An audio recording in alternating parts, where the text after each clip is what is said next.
사랑하는 서울중앙교회 성도 여러분, 반갑습니다. 오늘도 주님과 동행하는 복된 하루가 되기를 바라면서 오늘 우리에게 주시는 생명의 양식을 함께 나누겠습니다. 오늘 하나님께서 우리에게 주시는 말씀은 출애굽기 36장 말씀입니다. 제 36장.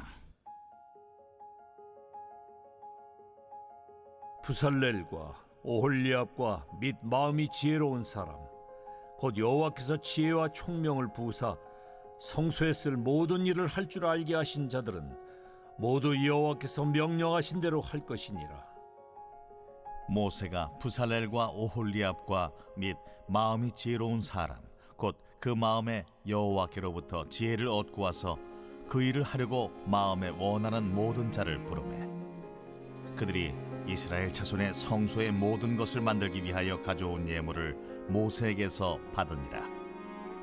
그러나 백성이 아침마다 차원하는 예물을 연하여 가져왔으므로 성소의 모든 일을 하는 지혜로운 자들이 각기 하는 일을 중지하고 와서 모세에게 말하여 이르되 백성이 너무 많이 가져오므로 여호와께서 명령하신 일에 쓰기에 남음이 있나이다.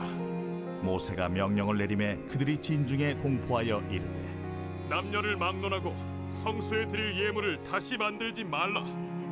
백성이 가져오기를 그치니 있는 재료가 모든 일을 하기에 넉넉하여 남음이 있었더라. 일하는 사람 중에 마음이 지혜로운 모든 사람이 10폭 휘장으로 성막을 지었으니 곧 가늘게 꼰 배실과 청색, 자색, 홍색 실로 그룹들을 무늬 놓아 짜서 지은 것이라.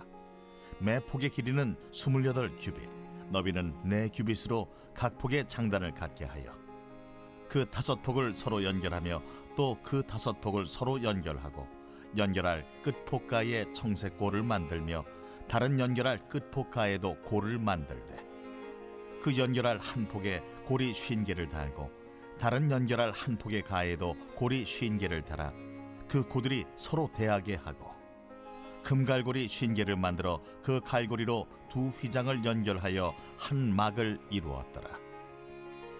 그 성막을 덮는 막 곧 휘장을 염소털로 만들되 11폭을 만들었으니 각 폭의 길이는 30규빗, 너비는 4규빗으로 11폭의 장단을 갖게 하여 그 휘장 5폭을 서로 연결하며 또 6폭을 서로 연결하고 휘장을 연결할 끝폭가에 고리 50개를 달며 다른 연결할 끝폭가에도 고리 50개를 달고 놋갈고리 50개를 만들어 그 휘장을 연결하여 한 막이 되게 하고 붉은 물들인 수디양의 가죽으로 막의 덮개를 만들고 해달의 가죽으로 그 윗 덮개를 만들었더라. 그가 또 조각목으로 성막에 세울 널판들을 만들었으니 각 판의 길이는 10규빗, 너비는 1규빗 반이며 각 판에 2촉이 있어 서로 연결하게 하였으니 성막의 모든 판이 그러하며 성막을 위하여 널판을 만들었으되 나무로는 남쪽에 널판이 20개라. 그 20개 널판 밑에 은받침 40개를 만들었으되 곧 이 널판 밑에도 두 받침이 그 두 촉을 받게 하였고 저 널판 밑에도 두 받침이 그 두 촉을 받게 하였으며 성막 다른 쪽 곧 북쪽을 위하여도 널판 20개를 만들고 또 은받침 40개를 만들었으니 곧 이 판 밑에도 받침이 둘이요 저 판 밑에도 받침이 둘이며 장막 뒤 곧 서쪽을 위하여는 널판 6개를 만들었고 장막 뒤 두 모퉁이 편을 위하여는 널판 2개를 만들되 아래에서부터 위까지 각기 2겹 두께로 하여 윗꼬리에 이르게 하고 두 모퉁이 쪽을 다 그리하며 그 널판은 8개요 그 받침은 은받침 16개라. 각 널판 밑에 2개씩이었더라.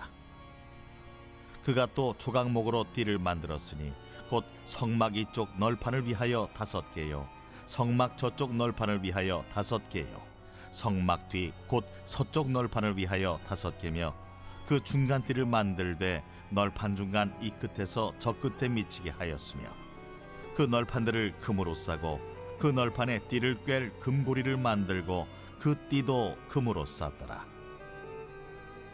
그가 또 청색, 자색, 홍색 실과 가늘게 꼰 배실로 휘장을 짜고 그 위에 그룹들을 정교하게 수놓고 조각목으로 네 기둥을 만들어 금으로 쌌으며 그 갈고리는 금으로 기둥의 네 받침은 은으로 부어 만들었으며 청색 자색 홍색 실과 가늘게 꼰 배실로 수놓아 장막문을 위하여 휘장을 만들고 휘장문의 기둥 5과 그 갈고리를 만들고 기둥머리와 그 가름대를 금으로 쌌으며 그 5 받침은 노시였더라. 어제 우리가 살펴보았던 35장부터 시작해서 40장 마지막까지의 말씀은 우리가 이미 살펴보았던 25장에서 31장까지 나왔던 하나님의 성소를 다시 건축하는 모습이 등장합니다. 왜 똑같은 이야기가 반복되고 있을까요? 바로 32장에서 이스라엘 백성들이 금송아지 숭배 사건을 일으켜서 진노하신 하나님께서 그들과의 언약을 전면적으로 취소하셨기 때문입니다. 그러다가 33장에서 모세의 중보기도로 하나님께서 이스라엘 백성을 향한 진노를 거두시고 34장에서 다시 언약을 체결하십니다. 이 긴 성소 건축의 이야기를 똑같이 반복하는 것이 지겨울 법도 한데 하나님께서는 그것을 감수하시면서까지 앞에서 했던 이야기를 거의 동일하게 반복하십니다. 그만큼 이 성소를 건축하는 것이 이스라엘 백성의 일생에 있어서 얼마나 중요한 일인지를 일깨워 주시는 것이죠. 어찌 이것이 성소 건축에만 해당되는 문제겠습니까? 하나님은 매일매일 똑같은 이야기를 우리에게 반복하시지만 우리는 매번 잊어버립니다.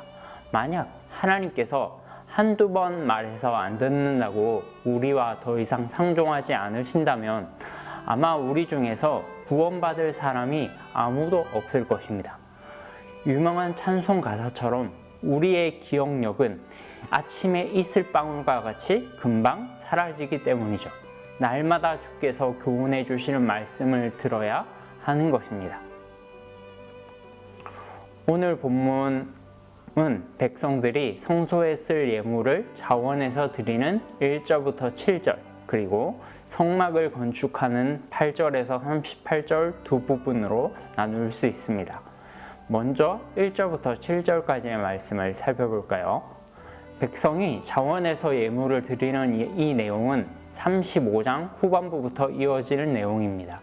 그래서 어떤 학자들은 이 36장 1절부터 7절까지의 내용을 35장에 포함시키기도 합니다. 어찌됐든 장절이 나눠진 것은 성경이 쓰인 시대보다 훨씬 후대의 일이니까 그렇게 본다고 해서 대단히 큰 잘못이라고 볼 수는 없습니다. 예물을 드리는 백성의 모습을 살펴보면 굉장히 흥미로운 모습을 발견할 수 있습니다. 또 한편으로는 굉장히 부럽기도 합니다. 3절에서 5절 말씀은 당시 상황을 이렇게 소개해 주고 있습니다. 우리 다 함께 같이 말씀을 읽어보겠습니다. 그들이 이스라엘 자손의 성소의 모든 것을 만들기 위하여 가져온 예물을 모세에게서 받으니라. 그러나 백성이 아침마다 자원하는 예물을 연하여 가져왔으므로 성소의 모든 일을 하는 지혜로운 자들이 각자 하는 일을 중지하고 와서 모세에게 말하여 이르되 백성이 너무 많이 가져오므로 여호와께서 명령하신 일에 쓰기에 남음이 있나이다. 지금 무슨 일이 벌어지고 있는지 이해하셨습니까? 백성들이 성소에 쓸 예물을 자원에서 가져오는데 매일 아침마다 끊이지 않고 가져와서 급기야 백성의 지도자들과 감독관들이 백성들이 예물을 너무 많이 가져와서 남을 것 같으니까 모세에게 백성들이 이제 쓸 예물을 더 이상 그만 가져오도록 말해달라는 이야기입니다. 교회 사역을 할 때마다 이런 일이 반복된다면 얼마나 좋을까요? 상상만 해도 즐겁지 않습니까? 중요한 것은 이 모든 것이 억지나 강요에 의해서가 아니라 자발적인 것이었다는 겁니다. 이스라엘 백성들은 뭔가 특별하고 태생적으로 순종적이기 때문일까요? 아닙니다. 그들은 불과 얼마 전에 금송아지를 만들기 위해서 자신들의 값비싼 재물과 장신구들을 떼어다가 내놓았던 사람들입니다. 그러나 이번에는 그 대상이 하나님의 성소가 되었습니다. 이것을 통해 알 수 있는 것이 무엇일까요? 인간은 자기 마음속에 무엇인가를 갈망하기 시작하면 아무리 큰 것이라도 기꺼이 내놓을 수 있다는 신비한 속성을 가진 존재입니다. 남녀 간에 서로 사랑하는 것을 사랑을 넘어서 갈망하기 시작하면 아무도 말리지 못하는 거죠. 심지어 자식이 나 이 남자랑 결혼하는 거 아니면 부모와의 연을 끊겠다고까지 할 정도로 인간의 갈망은 그렇게 무서운 것입니다. 사랑하는 여러분, 하나님을 갈망하십니까? 그분이 내 모든 존재 안에 들어오셔서 나를 다스려 주시기를 갈망하십니까? 그렇다면 물질적인 헌신을 해도 전혀 아깝지 않다는 것을 경험하게 될 것입니다. 이것이 신앙생활의 신비입니다. 신앙생활에 있어서 물질적인 헌신은 누가 뭐래도 필수적인 것입니다.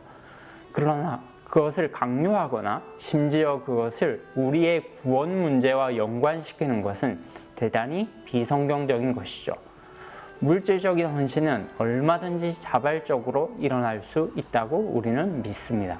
저는 오늘날 교회 안에서도 얼마든지 오늘 본문에 등장하는 모습이 일어날 수 있다고 믿습니다. 금송아지 숭배 사건을 통해서 하나님을 반역하던 죄인들이 이렇게 변화되었다면 죄의 낙을 누리며 살다가 그리스도 예수 안에서 참 자유와 기쁨을 누리게 된 성도들도 이렇게 변화되게 될 것입니다. 8절에서 38절 말씀을 보겠습니다.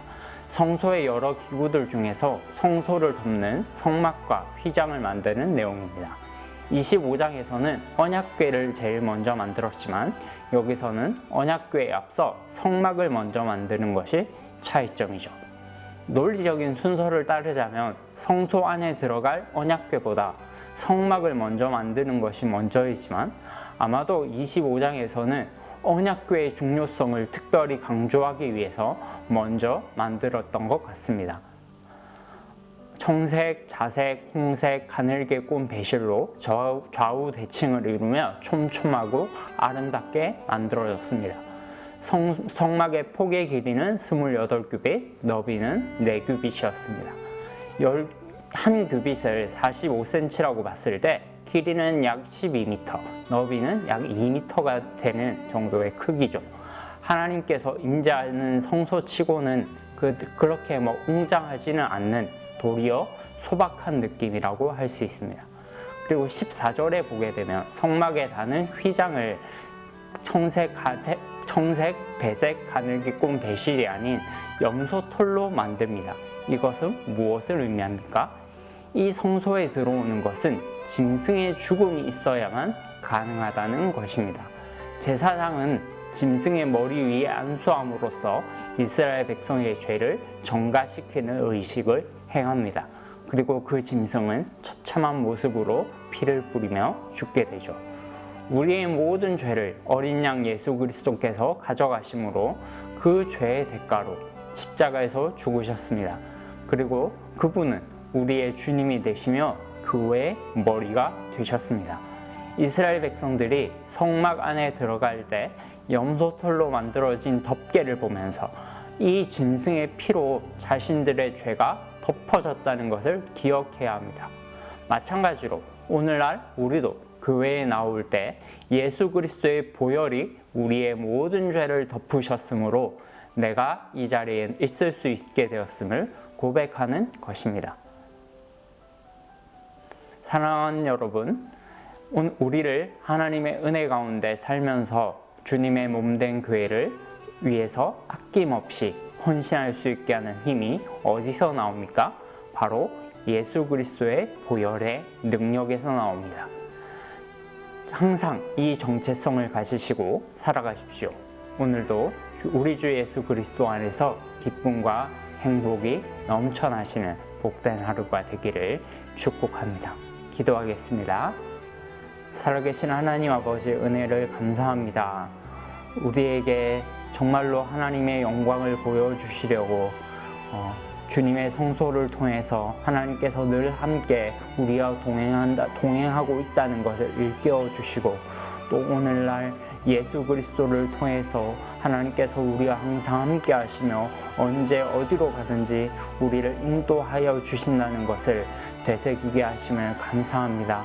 이 은혜 가운데 살게 하시고, 정말 하나님의 은혜가 우리에게 들어올 때 우리의 물질적인 헌신, 또 우리의 육체적인 헌신, 정신적인 헌신, 우리의 수고와 헌신들이 아무렇지도 않다는 것을 알게 하시고, 하나님께서 그 아들 예수 그리스도를 우리 죄를 대신해서 십자가에서 보내셨던 그 대가에 비하면 우리가 치르는 모든 것들이 얼마나 작은 것인지를 알고, 정말 주님 오시는 그날까지 충성된 사자로, 충성된 주님의 증인으로 살아갈 수 있도록 은혜를 베풀어 주시옵소서.